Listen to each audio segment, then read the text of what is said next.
Good morning, everyone. Thank you very much for joining us today on an auspicious occasion. We have Admiral Tom Anderson here in Pittsburgh for a few days, where we're hoping that people across our region learn a little more about the Navy and the wonderful things that are going on. As part of that, we're promoting the newest USS Pittsburgh, which happens to be the 5th USS Pittsburgh. The first one actually being a gunship in the American Civil War. So we have a long history of connection to the Navy. I have my personal connection as well. My father was an officer in the Navy, and certainly was a proud member. I don't know how many of you have ever been to the Banjo Club on Wednesday nights in Pittsburgh. My father, of course, was a longtime member of the Banjo Club, and every week at the Banjo Club, among the medleys of songs that they would do, they always did one medley of all the military theme songs, and each member would stand up when their song played. So when Anchors Aweigh started the strum, he was one of the guys standing and was very proud through his entire life of his connection to the U.S. Navy. And so we're honored to be here today to talk about this. And Admiral Anderson is here, and we have a proclamation today that we're going to present. But before we do that, and I'll talk a bit about Admiral Anderson in a minute, but we're going to do a video, I believe, talking about what we're here for, and that'll take a couple of minutes here. So go ahead when you're ready.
So Admiral Tom Anderson is with us today. I'm going to have him come up and say a few words. He's a native of New Jersey, but he is a faithful member of Steeler Nation, and was able to attend the Steeler game yesterday. Your daughter is here in Pittsburgh as a student at CMU. So Admiral, please join us. Thank you.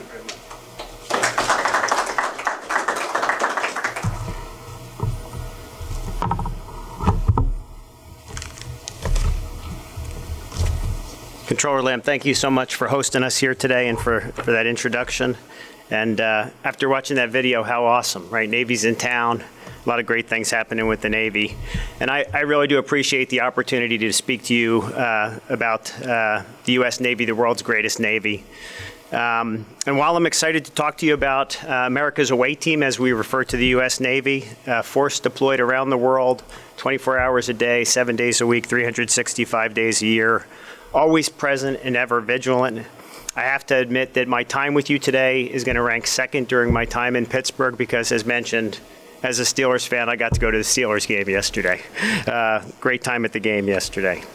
A heartfelt thank you to your native sons, daughters, and their families for their selfless sacrifice. And to those of you in the audience who have served our great nation, we continue to honor that service. Thank you for your dedication and continued support. On my trip from D.C. earlier this week, I was reflecting on the ties between the Navy and our states that aren't seafaring, kind of the states that are, in my loving way, are in the middle.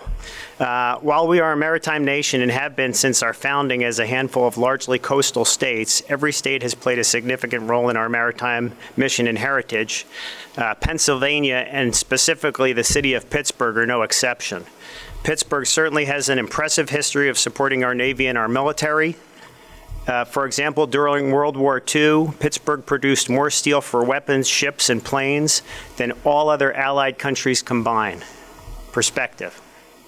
Pittsburgh, more than all Allied countries combined.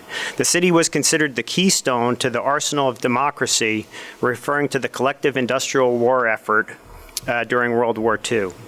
Today, cities like Pittsburgh and communities across the southwestern Pennsylvania serve as a hub for defense innovation. In 2020, the Department of Defense designated a consortium of southwestern Pennsylvania defense industry organizations as a defense manufacturing community.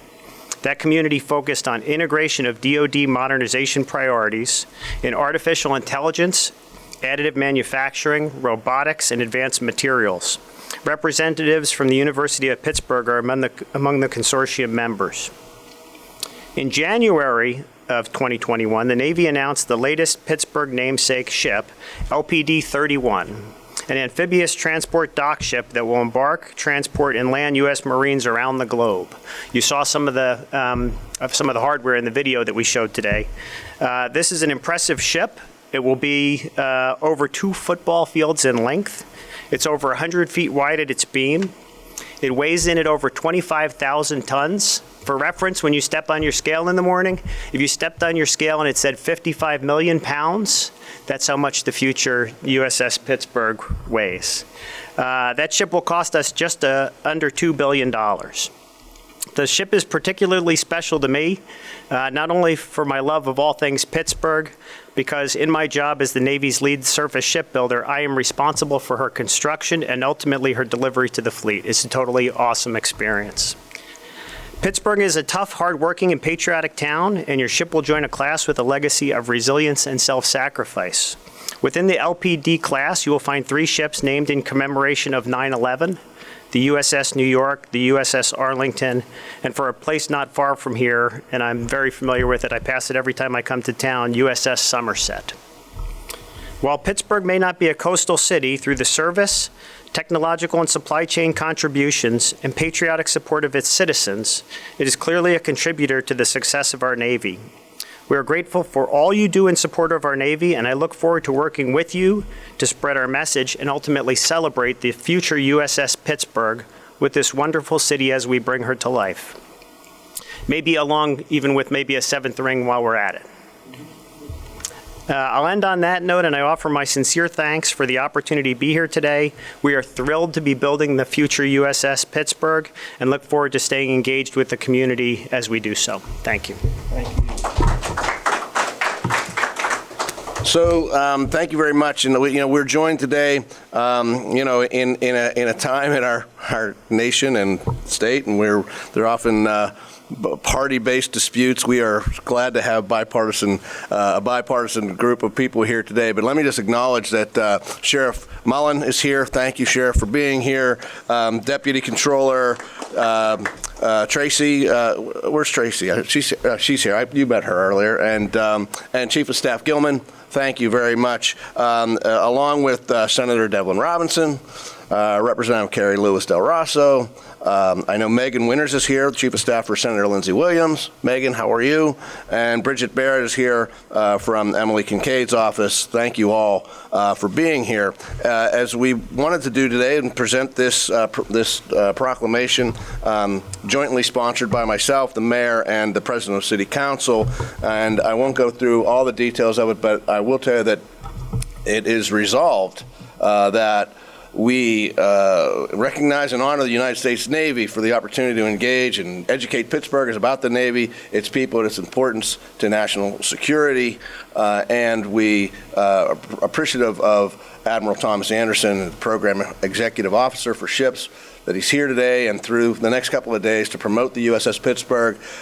And be it further resolved that we do hereby declare Monday, November 15th, 2021, to be Pittsburgh Navy Day here in the most livable city of Pittsburgh. So that's for you. Thank you very much. Thank you very much. So everyone, thank you everyone for being here. Of course, thanks to my staff, to Rachel and Andrew DeWitt and Mark Petak and Jay Weiland for setting this up today. And thanks for everybody attending. We really appreciate the chance to tell you a little bit more about the Navy and about the USS Pittsburgh. So thanks so much. Thank you.